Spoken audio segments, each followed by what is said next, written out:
नमस्कार दोस्तों, मैं Umakant Yadav career competition BKT Lucknow से। आज हम आपके लिए एक बहुत ही ज़बरदस्त वीडियो लेकर आए हैं। इस वीडियो में हम आपको 2022 के सभी इम्पोर्टेंट क्वेश्चन आपको देने वाले हैं। अगर आप इस वीडियो को देख लेते हैं तो आपको अलग से 2022 के जो करंट अफेयर्स हैं वो आपको नहीं पढ़ना पड़ेगा। आप इसी वीडियो को पूरा अच्छे से देख लीजिए। ये पार्ट 1 है, इसके बाद पार्ट 2 और पार्ट 3 भी आएगा, तो इसको ज़रूर अच्छे से देखिए और बहुत ज़बरदस्त तरीके से पढ़ाने वाले हैं। तो सबसे पहला आज का क्वेश्चन है कि भारत के प्रथम सीडीएस कौन थे। तो भारत के प्रथम सीडीएस कौन थे ये आपको बताना है कमेंट करके। और इसमें जो क्वेश्चन आपसे मैं पूछने वाला हूँ कि वर्तमान में सीडीएस कौन बने हैं। तो वर्तमान में सीडीएम इस समय अनिल चौहान जी हैं। इसमें वर्तमान में कौन है? अनिल चौहान। और साथ साथ में जो प्रथम सीडीएस थे वो आप लोग कमेंट करके जल्दी से बताइए। और इस समय वर्तमान में कौन है? अनिल चौहान जी हैं। अगला क्वेश्चन है कि चांद पर कपास किस देश ने उगा लिया है। तो ऐसा करने वाला एकमात्र देश बन चुका है चाइना, यानी चीन। चीन ने क्या किया है कि चाइना ने क्या किया है कि चांद पर कपास उगा लिया है। अगला क्वेश्चन देखते हैं, नेता सुभाष चंद्र बोस संग्रहालय की स्थापना कहाँ हुई थी। तो नेता सुभाष चंद्र बोस के संग्रहालय की जो स्थापना हुई है वो कहाँ पर हुई है? दिल्ली में हुई है, वो भी लाल किले में की गई है। संग्रहालय नेता सुभाष चंद्र बोस संबंधित जो है वो कहाँ पर है? लाल किला में है। दुनिया की सबसे छोटी सैटेलाइट जो बनाई गई है वो किसने बनाई है, किस देश ने बनाई है? और जो छोटी सैटेलाइट है उसका नाम क्या है? कलाम सेट। और किसने बनाया है? इसरो ने। यानी कि इसका मतलब क्या है? भारत ने अपने भारत देश ने बनाई है। ठीक है, अगला क्वेश्चन देख लेते हैं। दुनिया का सबसे लंबा एक्सप्रेस वे, दुनिया का सबसे लंबा एक्सप्रेस वे किस राज्य में बनने वाला है? तो ये बहुत इंपॉर्टेंट क्वेश्चन है। ये कहाँ बनने वाला है? अपने उत्तर प्रदेश में बनने वाला है। जो उत्तर प्रदेश क्या है? जनसंख्या दृष्टि में भारत का सबसे नंबर 1 पे है उत्तर प्रदेश। आगे देख लेते हैं। अगला क्वेश्चन है आपका, जल नीति बनाने वाला देश का पहला राज्य कौन सा बन गया है? तो जल नीति बनाने वाला पहला राज्य क्या बन गया है आपका? मेघालय। आप लोगों को जान के हैरानी होगी कि मेघालय में सबसे ज़्यादा बारिश होती है, फिर भी वो पानी को लेकर के इतना ज़्यादा सतर्क है क्योंकि पानी पीने योग्य की बहुत कमी होती जा रही है। पानी की बारिश होती है, ये बिल्कुल सही क्वेश्चन है कि सबसे ज़्यादा बारिश कहाँ होती है? मेघालय में होती है। और आप लोग कमेंट करके बताइएगा कि मेघालय में कहाँ पर होती है सबसे ज़्यादा बरसात, यानी जो बारिश होती है वो मेघालय में कहाँ पर होती है, आप लोग बताइएगा। अगला क्वेश्चन है आपका कि चंद्रयान 1 कब लॉन्च किया गया था? बहुत इंपॉर्टेंट क्वेश्चन है। तो ये हुआ था आपका 22 अक्टूबर 2008 को हुआ था। ये बहुत ही इंपॉर्टेंट क्वेश्चन है। अगला क्वेश्चन देख लेते हैं कि पहली महिला फ्लाइट कमांडर कौन बनी है? तो पहली फ्लाइट कमांडर कौन सी बन गई है? सालिजा धामी। पहली महिला फ्लाइट कमांडर कौन बनी है? वो बनी है आपकी सालिजा धामी। तो ये कमांडर की बात कर रहा है। अगर क्वेश्चन आता है कि पहली महिला फाइटर प्लेन उड़ाने वाली कौन बन गई हैं, तो वो आपकी कौन है? अवनी चतुर्वेदी जी हैं। और एक और क्वेश्चन बहुत अच्छा तैयार हो रहा है इस समय कि दूसरी महिला कौन बन गई हैं। तो अभी देखा होगा सानिया मिर्ज़ा नामक एक उत्तर प्रदेश की एक लड़की है जिसने इस परीक्षा को क्रैक कर लिया है और वो बनने वाली है। और जो सानिया मिर्ज़ा मैं बता रहा हूँ, सानिया मिर्ज़ा बहुत इंपॉर्टेंट क्वेश्चन बनने वाला है आने वाले समय में, क्योंकि सानिया मिर्ज़ा जो बनी है ये उत्तर प्रदेश की पहली है, देश की दूसरी है। और जानिए उत्तर प्रदेश की कौन सी है? पहली है। देश की कौन सी है? दूसरी है। और दूसरी बात जान लीजिए आप लोग कि महिलाओं में ये दूसरे नंबर पे आई। महिलाओं में कौन सी आई हैं? दूसरे पे आई। अगर कह दे कोई मुस्लिम महिलाओं में किस नंबर पे हैं, तो ये भी ये फर्स्ट नंबर की हैं। तो इस तरीके से it is a very most important question. चलिए आगे देख लेते हैं। अगला क्वेश्चन क्या है? देश की पहली कारपोरेट ट्रेन जो कहाँ से कहाँ तक चली थी? तो आप सबको पता है लखनऊ से दिल्ली के बीच में चली थी। आगे देख लेते हैं, सुप्रीम कोर्ट ने अयोध्या विवाद पर अपना फाइनल फैसला कब सुनाया था? बहुत ही चर्चा में रहा था 2019 के अंदर, इसीलिए जितने भी बहुत ही मशहूर क्वेश्चन होते हैं वो तो आते आते ही हैं। तो ये आपका कब आया था? 9 नवंबर सन 2019 को। चलिए आगे देख लेते हैं। विश्व में सबसे पहले कोरोना की वजह से लॉकडाउन जो लगाया था कब लगाया गया था? तो सबको पता है 23 जनवरी 2019 को चाइना के अंदर सबसे पहले लगाया गया था। चलिए आगे देख लेते हैं, देश का पहला पशु युद्ध स्मारक कहाँ बनाया गया है? तो ये भी अपने उत्तर प्रदेश में बनाया जा रहा है, और कहाँ पर? मेरठ में बनाया जा रहा है। ये क्यों बनाया जा रहा है? आप लोग जानते होंगे कि अभी तक जितने भी हमारे शहीद हो जाते थे, जो हमारे सेना के जवान शहीद हो जाते थे, उनके लिए शहीद स्मारक बहुत सारे देश के अंदर बने हुए हैं, एक दो ने कईयों बने हुए हैं। लेकिन अब क्या बात हो रही है? बात ये हो रही है कि जैसे मान लो कोई हमारा पशुवर युद्ध में शहीद हो जाता है, तो उनके में एक अपना योगदान होता है, उनके योगदान को याद करने के लिए ऐसा किया जा रहा है। चलिए अगला क्वेश्चन देख लेते हैं, देश का पहला प्लाज्मा बैंक, ये प्लाज्मा लिखा हुआ है, प्लाज्मा बैंक कहाँ शुरू किया गया था? तो दिल्ली में शुरू किया गया था, सबको पता होगा। और अगला क्वेश्चन देख लेते हैं, वंदे भारत मिशन क्यों शुरू किया गया था? तो वंदे भारत मिशन इसलिए शुरू किया गया था कि जब कोरोना की वजह से हमारे भारतीय लोग बहुत सारे विदेशों में फंस गए थे, उनको लाने के लिए ये शुरू किया गया था। उत्तर भारत की पहली बायोडीजल रिफाइनरी कहाँ बनाई जा रही है, कहाँ खोली जा रही है, कहाँ पे शुरू की जा रही है? तो ये आपके अपने उत्तर प्रदेश नहीं, बिहार में, पटना में किया जा रहा है। ये अपने उत्तर प्रदेश के जस्ट पड़ोस में हमारा राज्य है बिहार, बिहार की राजधानी पटना में ऐसा किया जा रहा है। एंड अगला जो क्वेश्चन है वो भी बहुत इंपॉर्टेंट है, मेरा राशन ऐप का शुभारंभ किस योजना के तहत किया गया है? तो आप देखे होंगे मोदी सरकार ज़्यादातर कैसे योजना लेके आ रही है, एक देश एक राशन कार्ड, एक देश एक पहचान कार्ड, इस तरीके से एक देश एक चुनाव, ऐसी योजनाएं लेकर आती है। उसी तरीके से एक योजना इनकी है, एक देश एक राशन कार्ड। आगे देख लेते हैं कि किस देश ने अपने पाठ्यक्रम में रामायण महाभारत को शामिल किया है? तो देखिए मुस्लिम, बहुत ज़्यादा मुस्लिम वाला कंट्री कौन सा? सऊदी अरब है। लेकिन किस पाठ्यक्रम को शामिल किया? महाभारत को शामिल किया है और रामायण को शामिल किया। आप सोचिए कितना इंपॉर्टेंट क्वेश्चन बन जाता है। तो इसका सही आंसर हो जाएगा सऊदी अरब। अरब सागर में चक्रवात 2021 में ताउते आया था, बहुत भयंकर तूफान आया था, बहुत भयंकर इसने चक्रवात मतलब मचा दिया था। तो इसका नामकरण किस देश ने रखा था, ये यहाँ पर पूछा गया है। तो इसका नाम रखा था, ताउते का नाम रखा था म्यांमार ने। और ताउते की मीनिंग क्या होती है? छिपकली होती है। ये भी आप लोगों को याद रखना है। एंड जो बहुत ही इंपॉर्टेंट क्वेश्चन आपके सामने आने वाला है, 2023 का सबसे फेवरेट क्वेश्चन होगा, और आप लोग नोट कर लीजिए, ये क्वेश्चन आने वाला आपके जो भी एग्ज़ाम आने वाले हैं उस एग्ज़ाम में ये जरूर आएगा। तो क्या है ये क्वेश्चन, आइए देख लेते हैं। 2023 में G20 शिखर सम्मेलन की मेज़बानी कहाँ पर हो रही है? भारत देश में हो रही है। तो कई तरीके से क्वेश्चन बन सकता है कि 18वीं G20 शिखर सम्मेलन की बैठक किस देश में हो रही है? तो इसका सही आंसर क्या हो जाएगा? भारत हो जाएगा। इस तरह पूछ सकता है कि 2023 में जो बैठक हो रही है वो किस देश को, कौन सा देश अध्यक्षता कर रहा है? तो इसमें भारत कर रहा है।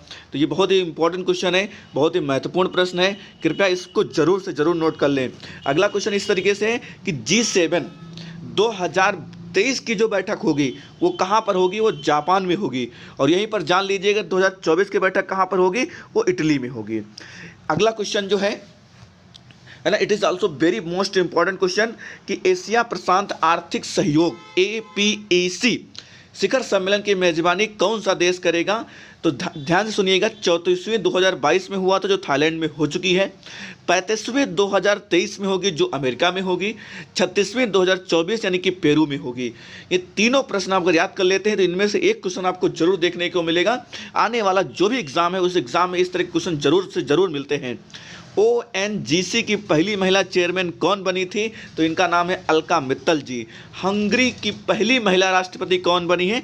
Katalin Novak. तो आप लोग क्वेश्चन की गहराई को देखकर समझ पा रहे हो कि कितने महत्वपूर्ण प्रश्न ये हैं। चंडीगढ़ अंतर्राष्ट्रीय हवाई अड्डे का नया नाम क्या कर दिया गया? तो शहीद भगत सिंह कर दिया गया है। आप लोग जानते होंगे कि पंजाब में नई नई सरकार बनी है। पंजाब में क्या हुआ? नई नई सरकार बनी है जो कि वहाँ पर आम आदमी पार्टी की सरकार है। तो वो शहीद भगत सिंह को ज़्यादा मानते, इसलिए क्या किया है कि वहाँ पर उसने क्या किया है कि वहाँ का जो अंतर्राष्ट्रीय हवाई अड्डा था उसका नाम क्या कर दिया है? शहीद भगत सिंह कर दिया है। अगला क्वेश्चन है कि भारत के 49वें मुख्य न्यायाधीश कौन बने थे? तो यूयू ललित बने थे। अब आप लोग बताइएगा कि जो हमारे 50वें और वर्तमान CGI हैं वो कौन है? 50वें CGI कौन है? आप लोग कमेंट करके बताइए। और एक और कमेंट करके सवाल बताइए कि भारत के 14वें उपराष्ट्रपति कौन बने हैं? 2 प्रश्न आपको कमेंट करके बताना है और बहुत जल्दी बताना है आप लोगों को। आगे देखते हैं, भारत के 15वें राष्ट्रपति कौन बने हैं, ये भी आपको बताना है। अगला क्वेश्चन हम बताते हैं कि डिफेंस एक्सपो का आयोजन कहाँ किया गया था, तो 2021 में जो किया गया था वो उत्तर प्रदेश की राजधानी लखनऊ में किया गया था, और जो 12वां जो हुआ है वो 2022 में हुआ है, वो गुजरात की राजधानी गांधीनगर में किया गया है। और एक और क्वेश्चन लेते हैं इसी समय, भारत का पहला मसाला उद्यान हिमालयन कहाँ शुरू किया गया था, तो ये रानीखेत जो उत्तराखंड में आता है यहाँ पर शुरू किया गया है। अगला क्वेश्चन देख लेते हैं। जो अगला क्वेश्चन है वो क्या है आपका, संस्कृत भाषा को बढ़ावा देने के लिए प्रत्येक जिले में कौन सा राज्य है जो एक गांव विकसित करेगा। देखिए प्राचीन भाषा जो हमारी क्या है वो संस्कृत है, और लोग संस्कृत को क्या करते हैं, भूलते चले जा रहे हैं। इस बात को नज़र रखते हुए हमारी जो क्या कहते हैं उत्तराखंड की सरकार है उसने ऐसा शुरू किया, यानी कि इसका सही आंसर क्या हो जाएगा, उत्तराखंड हो जाएगा। उत्तराखंड सरकार इस तरीके का कार्यक्रम चला रही है जिससे कि हमारी जो संस्कृत है भाषा है उसको भी बचाया जा सके और आने वाले लोग संस्कृत का भी महत्व समझ सकें।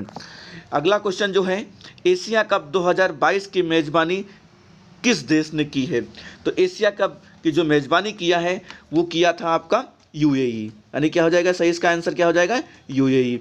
और यहाँ पर एक और प्रश्न बनता है इसी में कि इस बार जीता किसने है, तो जीता है श्रीलंका ने। अगर आपसे हम पूछ दें कि उपविजेता कौन बना था, तो पाकिस्तान बना था। देखिए कितना महत्वपूर्ण प्रश्न है। आगे देख लेते हैं।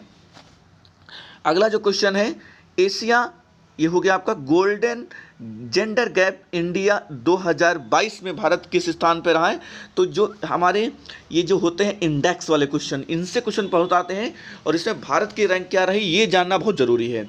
तो ग्लोबल जेंडर गैप इंडेक्स 2022 में भारत का रैंक कौन सा रहा है, 135। भारत का रैंक क्या रहा है, 135। आगे देख लेते हैं। विश्व खुशहाली सूचकांक 2022 में भारत की रैंक क्या रही है, तो बहुत आसान है, 136वीं। उसमें कितने में, 135वीं, और इसमें क्या थी, 136वीं। एक और प्रश्न है कि दादा साहेब फाल्के पुरस्कार 2022 में किसे दिया गया है, तो 2022 में दिया गया है आशा पारेख जी को दिया गया है। आगे देख लेते हैं। अगला जो क्वेश्चन है वो आप लोगों को कमेंट करके बताना कि भारत के नए महान्यायवादी कौन बने हैं। भारत के नए महान्यायवादी कौन बने हैं आपको कमेंट करके बताना है। आपको बता देते हैं कि 16 नंबर के हैं, और जो हमारे महान्यायवादी होते हैं इसकी नियुक्ति कौन करता है, भारत का राष्ट्रपति करता है। अगला क्वेश्चन देखते हैं। अगला क्वेश्चन है, ब्लूमबर्ग के अनुसार सबसे बड़ी अर्थव्यवस्था किस देश की है, सबसे बड़ी अर्थव्यवस्था किस देश की है, तो नंबर 1 पे अमेरिका है, नंबर 2 पे चाइना है, और नंबर 3 पे अपना प्यारा भारत है। भारत देश है। भारत देश तीसरे नंबर पे आ गया है, ब्रिटेन को पछाड़ करके तीसरे नंबर पे आया है। अभी तक 5 नंबर पे था, अब तो उससे 3 नंबर पे आ गया है। अगला जो क्वेश्चन है बहुत इंपॉर्टेंट है, किसे नेपाल की सेना ने जनरल मानद पद से किसे सम्मानित किया है, तो भारत के जो सेना अध्यक्ष हैं मनोज पांडे जी को किया है। अगला क्वेश्चन है, ग्लोबल हंगर इंडेक्स 2022 में भारत की रैंक क्या है, तो जान लीजिए 107 है। अगला जो क्वेश्चन है उत्तर प्रदेश से फिर क्वेश्चन है कि उत्तर प्रदेश के पूर्व मुख्यमंत्री मुलायम सिंह यादव की मृत्यु कब हुई थी, तो सबको पता है उत्तर प्रदेश के सबसे चर्चित मुख्यमंत्री रहे और भारत सरकार में रक्षा मंत्री भी रहे थे, और जिनका हाल ही में 10 अक्टूबर 2022 को निधन हो गया था। आगे जो क्वेश्चन लेते हैं, ये ध्यान रखिएगा, ये हमेशा यही रहेगा। ये वाला क्वेश्चन आप लोग जरूर याद करिएगा कि ऑस्ट्रेलियन ओपन जो होता है वो कहाँ होता है, वो ऑस्ट्रेलिया में होता है। फ्रेंच ओपन कहाँ होता है, फ्रांस में होता है। लंदन ओपन जो का आयोजन कहाँ होता है, लंदन में होता है। और यूएस ओपन हमेशा न्यूयॉर्क में होता है। ये हमेशा रहता है, ये कभी बदलेगा नहीं, इसलिए इसको ज़रूर से ज़रूर याद करिएगा, यहाँ से भी क्वेश्चन बन जाता है। और जो अगला क्वेश्चन है, this is very most important question, ये क्या है देख लेते हैं। देश का पहला अनाज एटीएम, तो देखे होंगे आप लोग, एटीएम तो सुने होंगे, अनाज एटीएम नहीं सुना होगा। तो अनाज एटीएम भी आपका कहाँ होने वाला है, कहाँ खुल गया है, गुरुग्राम में खोला गया है, और गुरुग्राम हरियाणा में आता है। और कौन खोल रहा है इसको, यूएनओ, यूनाइटेड नेशन ऑर्गेनाइजेशन से राष्ट्र संघ कर रहा है इसकी शुरुआत। आगे बात करते हैं कि अब तक 2 पदक जिताने वाली भारतीय खिलाड़ी कौन बन गई हैं, तो ये वाला क्वेश्चन आप लोग कमेंट करके बताइएगा। अगला क्वेश्चन देखते हैं कि जैवलिन थ्रो में भारत का पहला पदक किसने जीता था, तो इसका सही आंसर आप देखे होंगे 2021 और 22 में बहुत चर्चा में इनका नाम रहा था। क्या नाम है इनका, नीरज चोपड़ा। आगे देख लेते हैं, पुणे का सेना संस्थान स्टेडियम का नाम बदल दिया गया है और किस पर रखा गया है, तो नीरज चोपड़ा पर ही रखा गया है। इनका नाम रख दिया गया, नीरज चोपड़ा स्टेडियम कर दिया गया है। भारत ने टोक्यो पैरा ओलंपिक 2022 में कितने गोल्ड मेडल जीते थे? तो गोल्ड मेडल नहीं, मैं आपको बता देते हैं, कुल 19 जीते थे। उसमें से गोल्ड मेडल 5 जीते थे और जो रजत थे उनकी संख्या कितनी थी आपकी? 8 थी। और कांस्य कितने जीते थे? 6 थे। तो आप पूरा याद करिएगा। अगला क्वेश्चन देख लेते हैं। अगला क्वेश्चन क्या है? 52। देश का पहला जिला स्वर्ण भंडार वाला कौन सा बन गया है? तो आप जान लीजिए कि सबसे गरीब राज्य हमारा बिहार है, लेकिन यहाँ पर एक सोने के जो भंडार मिले हैं, तो इस प्रकार से जमुई जिला जो बिहार का है वो क्या 44% का मालिक बन गया है। यानी आज की डेट में सोने के मामले में बिहार नंबर 1 पे चल रहा है, वो भी जमुई जिला नंबर 1 चल रहा है। अगला जो क्वेश्चन है बहुत इंपॉर्टेंट है, इंडिया यूथ गेम्स का आयोजन कहाँ किया गया है? 2021 में हरियाणा में किया गया था, 2022 में भोपाल में किया गया था और 2023 में कहाँ होगा? उत्तर प्रदेश में होगा। तो ये भी बहुत इंपॉर्टेंट है कि उत्तर प्रदेश में होने वाला है, तो आने वाले एग्जाम में ये भी आपको प्रश्न देखने को मिल सकता है। पूर्वोत्तर भारत का पहला मछली संग्रहालय किस राज्य में बनाया जाएगा? तो आप जान लीजिए अरुणाचल प्रदेश में बनाया जाएगा। महिलाओं को सशक्त बनाने के लिए लखपति दीदी नामक योजना की शुरुआत कौन सी राज्य सरकार कर रही है? तो सही आंसर हो जाएगा इसका उत्तराखंड। किस राज्य के रानीपुर टाइगर रिजर्व को भारत का 53वां टाइगर रिजर्व घोषित कर दिया जाएगा? तो ये अपने उत्तर प्रदेश में कर दिया जाएगा। बहुत इंपॉर्टेंट क्वेश्चन है, प्रधानमंत्री मत्स्य संपदा योजना के तहत भारत का पहला एकीकृत एक्वा पार्क कहाँ खोला जाएगा? तो ये भी आपका दूसरा जो प्रश्न बनता है ये भी अरुणाचल प्रदेश से है। और जो अभी हाल ही में हुआ है आईसीसी पुरुष T20 विश्व कप 2022 का आयोजन कहाँ किया गया था? तो आप जान लीजिए इसका आयोजन कहाँ किया गया था? ऑस्ट्रेलिया में। और जीता कौन था? इंग्लैंड ने। और उपविजेता कौन बना था? पाकिस्तान। आप देखे होंगे इसमें भारत क्या हो गया था? बाहर हो गया था। अगला क्वेश्चन जो है वो है आपका, अंतर्राष्ट्रीय हॉकी महासंघ के नए अध्यक्ष कौन बने हैं? तो ये इनका नाम है मोहम्मद तैयब इकराम और ये पाकिस्तानी निवासी हैं। ये कहाँ के रहने वाले हैं? पाकिस्तान के रहने वाले हैं। अगला जो क्वेश्चन है, राष्ट्रीय स्मारक प्राधिकरण के नए अध्यक्ष कौन बने हैं? तो इनका नाम बता देते हैं, किशोर कुमार बासा। और जो राष्ट्रीय स्मारक प्राधिकरण को अंग्रेजी में क्या बोलते हैं? National monument authority. और इसकी स्थापना कब हुई थी? मार्च 2010 में। और इसका हेडक्वार्टर कहाँ है? न्यू दिल्ली। अगला जो क्वेश्चन है बहुत इंपॉर्टेंट है, दुनिया की पहली वैदिक घड़ी जो है वो कहाँ स्थापित की गई है? तो उज्जैन में की गई है। कहाँ की गई है? उज्जैन में की गई है। और अगला जो क्वेश्चन है कि कृषि क्षेत्र में उत्कृष्ट योगदान करने के लिए कृषि व्यवसाय पुरस्कार 2022 से किसे दिया गया, किसे सम्मानित किया गया है? तो जान लीजिए आप लोग, ये से भारत का जो सबसे अच्छा कृषि क्षेत्र में रहता है हमेशा, वो हरियाणा राज्य को सम्मानित किया गया है। गांधी शांति प्रतिष्ठान द्वारा कुलदीप नैयर पत्रकारिता सम्मान से किसे सम्मानित किया गया है? तो आप जान लीजिए 2021 में अजीत अंजुम एक मशहूर पत्रकार है, इनको दिया गया था। और इस बार किसको दिया गया है? इस बार दिया गया है आरफा खानम शेरवानी जी को दिया गया है। आगे बात करते हैं कि स्विट्जरलैंड के टूरिज्म के फ्रेंडशिप एम्बेसडर किसे बनाया गया? आपको पता होगा कि एम्बेसडर्स जो बनाए जाते हैं वहाँ से एक प्रश्न जरूर बनता है, तो ये बनाया गया नीरज चोपड़ा को। और बहुत इंपॉर्टेंट क्वेश्चन है, 2022 में कितनी महिलाओं को पद्म पुरस्कार दिया गया था? तो जान लीजिए 34 महिलाओं को दिया गया था। अगर आप बात करें कि कितने लोगों को दिया गया था तो कुल 128 हो जाएगा। और महिलाओं की बात करें तो 34 को बनाया गया था। और आप सभी लोगों को जो आज का जो पार्ट 1 था, उस पार्ट 1 आपका कंप्लीट होता है। पार्ट 1 में आपने 65 क्वेश्चन देखे हैं और हम लोग फिर मिलेंगे, उसमें भी आपको 65 ही प्रश्न मिलेंगे। 3 वीडियो आएंगे। इस 3 वीडियो को अगर आप देख लेते हैं तो 2022 का एक साथ एक जगह पर आपको पूरा करंट अफेयर्स मिलने वाला है। आपको अलग से कहीं नहीं पढ़ना है, आपको सिर्फ इतना पढ़ लेना है। इसके बाद फिर आपको कहीं पर अलग से टाइम देने की ज़रूरत नहीं पड़ेगी। तो इस वीडियो में इतना ही रहेगा। तब तक के लिए बहुत बहुत धन्यवाद। शुभ रात्रि।